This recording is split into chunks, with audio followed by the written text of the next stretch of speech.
The upcoming patch for Marvel Snap just leaked. The patch notes accidentally got published early for the patch on January 9th. Now, I have been informed that these are not necessarily the final notes, but they look pretty final to me given what we know about Marvel Snap's patch schedule and how early these changes have to be in. That said, these are some really crazy changes that I think we can actually reasonably expect to happen on January 9th. And the first one of them, you already know what it is because he's on the screen.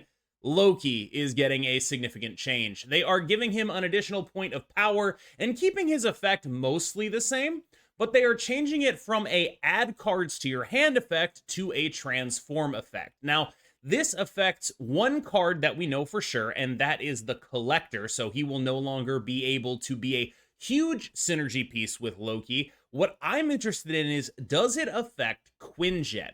Currently, the only transform effect that we really have to go on is Spider Ham, and I can tell you that when your stuff gets Spider Hammed, it does not get discounted off of Quinjet. So either that's going to change, or this is going to change, or they're going to be two very different kinds of transform effects, perhaps. But the way this is worded, it looks like it will not work with Quinjet, and it will not work with Collector. Now, in the leaked patch notes, they specifically name-checked Collector as one of the things that they really had to keep an eye on with Loki decks, as one of the highest win rate cards in the entire archetype, and specifically designing this rework around Collector, and potentially Quinjet, we'll see, is an interesting tack to take. They mentioned that they were going to do something a little bit more serious to Loki, but then noticed that he sort of evened himself out. And I think that is a fair assessment, because as I see it, basically what happened to Loki was he was getting passed up by, Darkhawk Anihilist bounce, maybe even normal Darkhawk bounce. They actually name-check Destroy in the leaked patch notes. I don't really believe that, but, what have you. And in the process of being passed up, there were nerfs to Werewolf by Night and nerfs to Black Widow that he was more able to handle than those decks were. And at the same time, Blob came out, which juiced Thanos, and Thanos is famously quite poor into Loki, which pushed him back to the top of the metagame, but he's not so far out of range for what the metagame is right now. And I think they see that, and they're thinking, all right, he can be around. We just need to take a little bit more off of him, and he will be a deck still, but probably not the best deck in the game. And I definitely do think that getting rid of the Collector interaction does do this. I would even go so far as to say is if this got rid of Collector and Quinjet, I don't even know if this is a great card anymore. It's good, but those are big deal losses to have. I have been banging the drum of Anihilist in a small package with just the hood and sentry for a very long time now. And the notes on this leaked patch notes suggested that I was extremely right about that. They specifically called out how strong Anihilist was when being run only with the hood and sentry, and that it was an outlier at high levels of play. Cough, cough, I'm taking some credit for that. So what does this change actually mean? Well, it means there's going to be a lot less bad Anihilist decks out there, I think. I'm actually very interested to see what happens here, because right now, to me, the good Anihilist decks, those are the ones that are playing small package, bounce stuff, sentry, and the hood. And the bad Anihilist decks, those are the ones that are actually sending over things that have zero power, things like debris, rocks, and whatnot.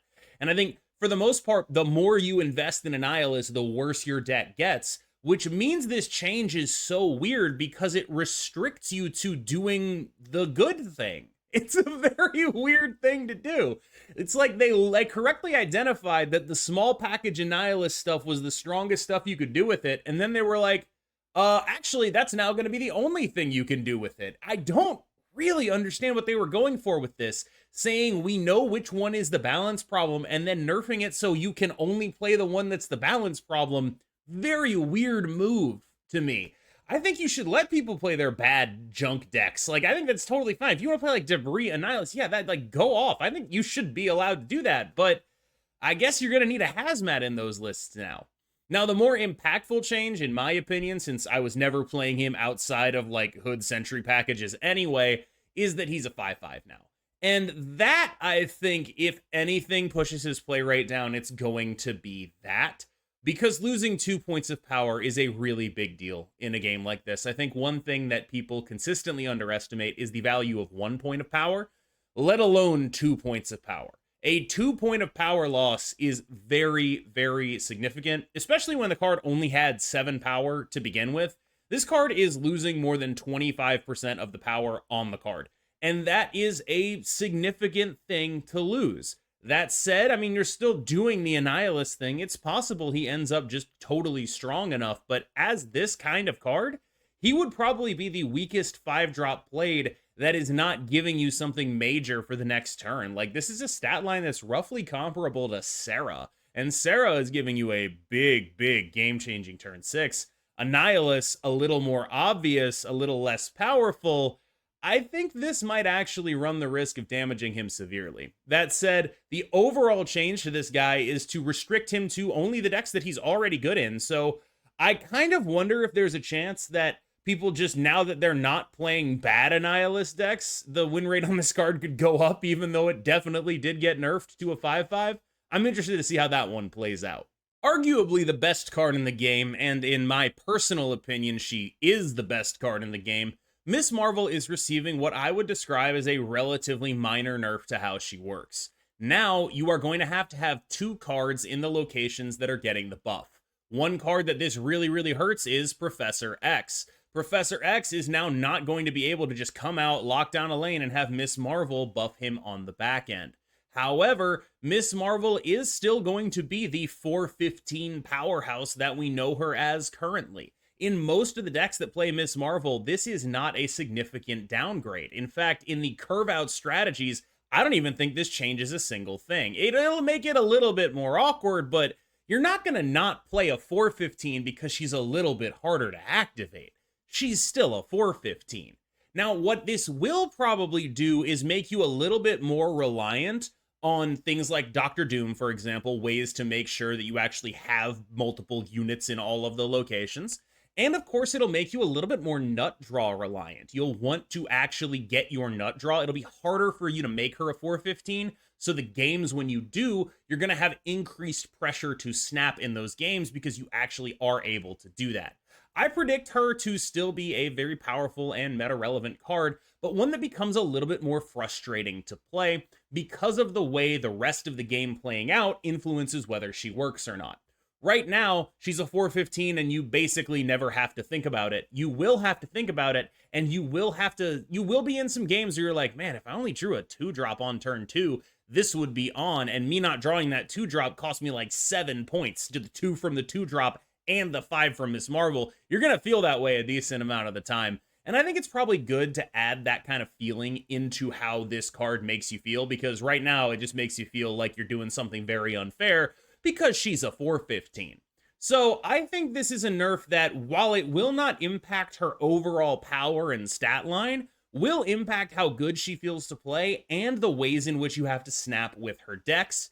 And more importantly than that, I think it will also make the lockdown strategies with her a little bit harder to pull off. Those especially are going to be very, very finicky. There's no more, oh, I played Storm and I don't have to play on that lane because I'm just going to Miss Marvel Dr. Doom it later. Well, the Doom will probably still work, but you can't just do like Miss Marvel Mystique onto it. You know what I mean? Like, this is a legitimate nerf, and I think it'll hit lockdown decks a little bit more than it'll hit the curve out decks, and I think that's what they were going for, but I still think she's going to be good. One of the longest asked for buffs in the entire game has been to Angel.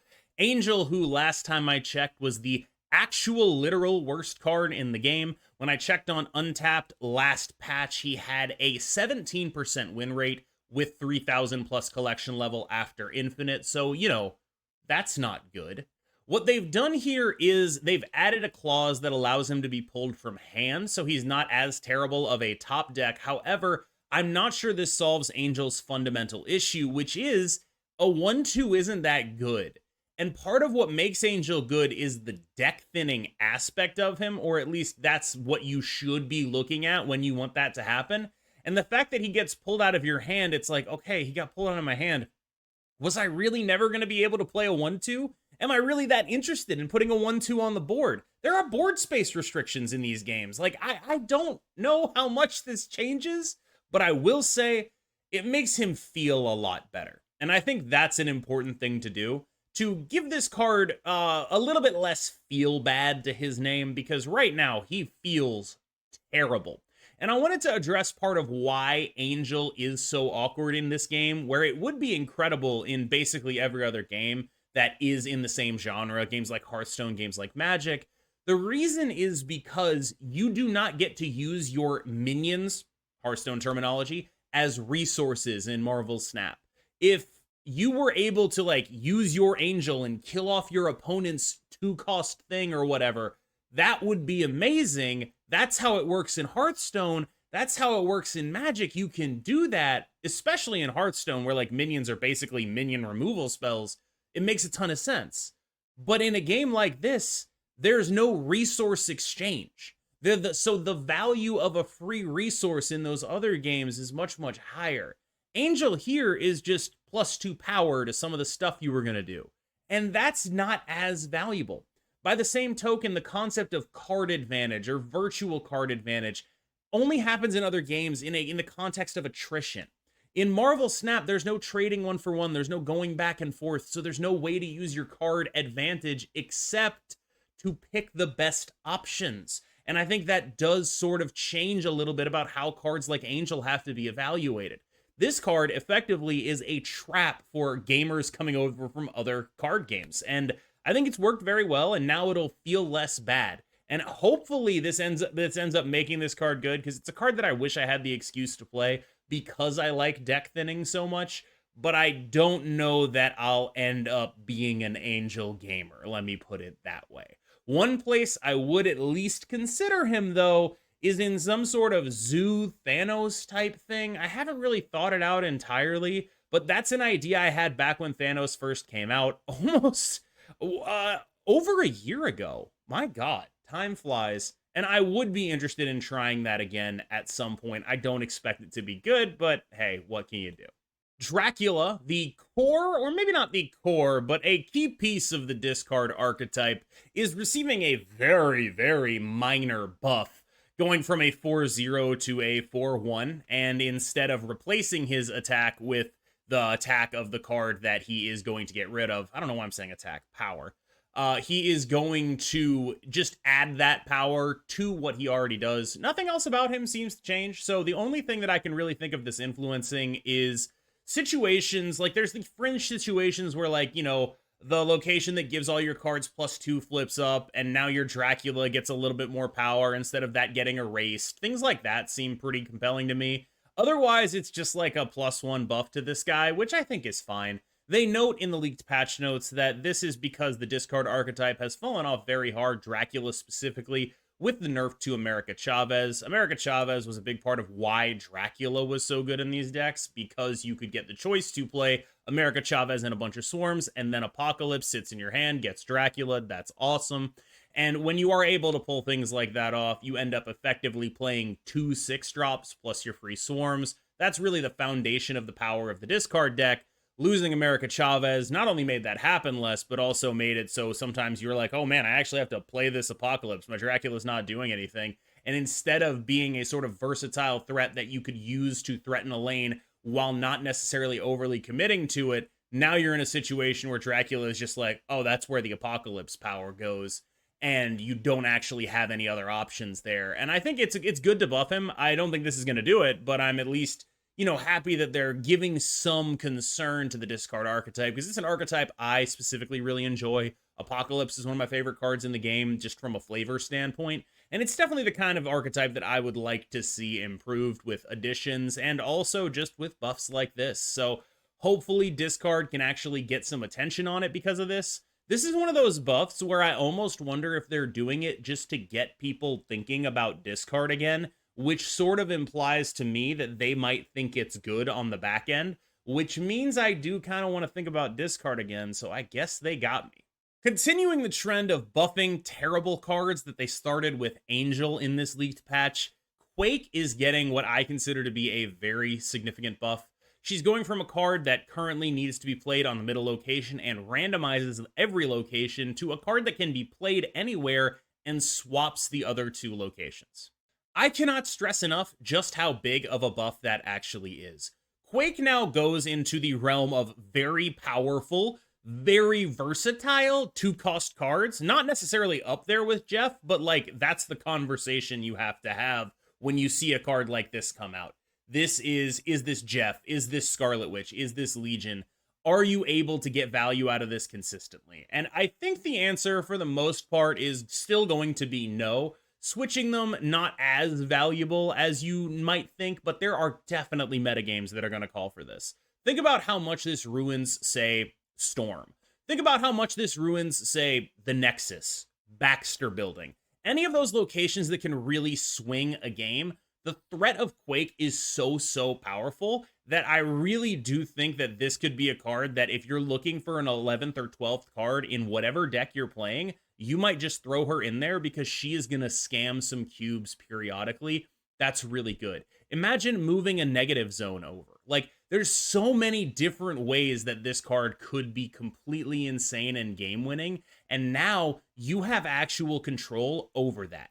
Instead of it just being a coin flip on whether or not you get the location you want to the location you want, you now get to know, I'm getting the location there. I think this card is going to be legit. I think this is like an actual serious threat to be a legitimately good card as long as there are decks that are looking for a 2-3 that they can play out on the final turn of the game some of the time. This is a really powerful tech piece. I really enjoy what it might add to the game. And I honestly worry it might be too unfun. Like, I'm legitimately worried that losing games to this card will be very upsetting, especially like random inclusions of it, or getting it off of a random like generation piece. Oh my God, getting this off of Maria Hill, gross, horrifying, disgusting. Like, this is a card that's only going to be good when it's good, but when it's good, it's going to be game winning. It's going to be an absolute crusher.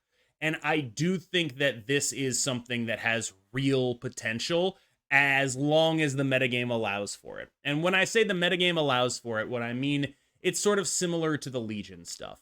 Sometimes metagames involve decks that are just too tight for you to include things like this. But sometimes metagames involve empty space in your deck lists where you can play cards like this and absolutely ruin people. My honest opinion is that I hope I'm wrong, and I hope she's not good. Because if she is good, I'm going to blow a hole through my computer monitor the first time I lose to her and forget about her existing. Now on to Kingpin. He is no longer a 3-4, which is weird to me because for some reason I feel like him being like a big fat guy and 3-4, just, it felt right. For some reason, like 3-4, it's like, yeah, that's an XL dude right there. That's a 3-4. Yeah, that makes perfect sense to me. And I can't really explain why, but he's now a 2-3, and I think he is a really compelling alternate Kraven now. Like, I don't know if he's exactly alternate Kraven, but I can't help but think of running a core with things like Stegron and Juggernaut and Arrow, and then suddenly he is your 2-drop that is giving you more power for playing these cards, and I'm interested in trying him in the sort of silky smooth type build. I kind of like that deck already. It's been very held down by Loki, and it honestly, with Loki's new text, it's still probably a deck that gets held down by Loki, but if Loki exists a little bit less, I am interested in trying to figure it out. This guy, I really didn't like him until I realized that he says enemy cards. I actually recorded a whole other version of this video where I was dumping on him. Like, how can I play this guy? My Silk's gonna be a 6, like, just -6 power. It's gonna be terrible. I'm gonna hate it. But I actually, now that I'm aware he says enemy cards, I think he's actually pretty reasonable.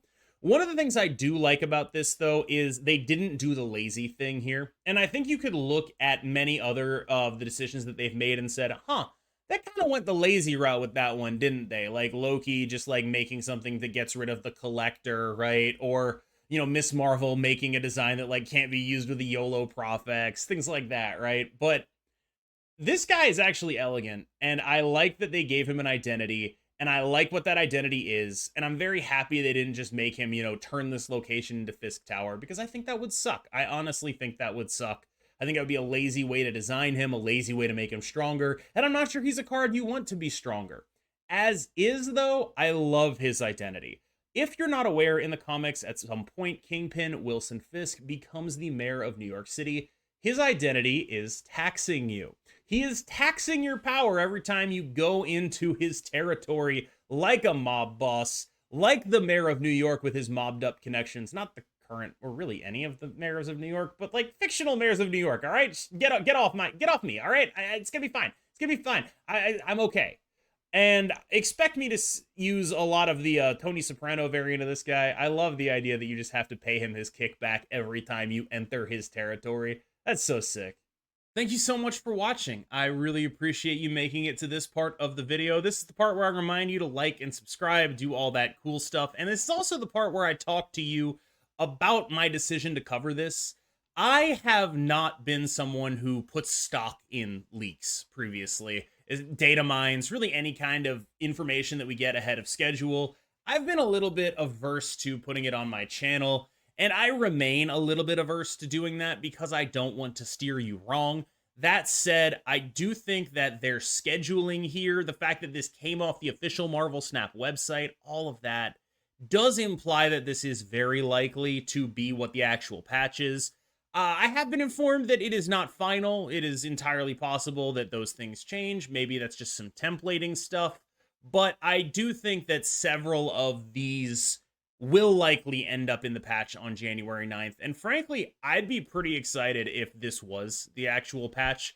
Let me know in the comments what you think, especially what you think about the Miss Marvel and Loki nerfs, which are the ones everyone is really asking for at this point. So, thank you so much. I've been KM Best. KM Zest with the mustache. I will see you in the next one.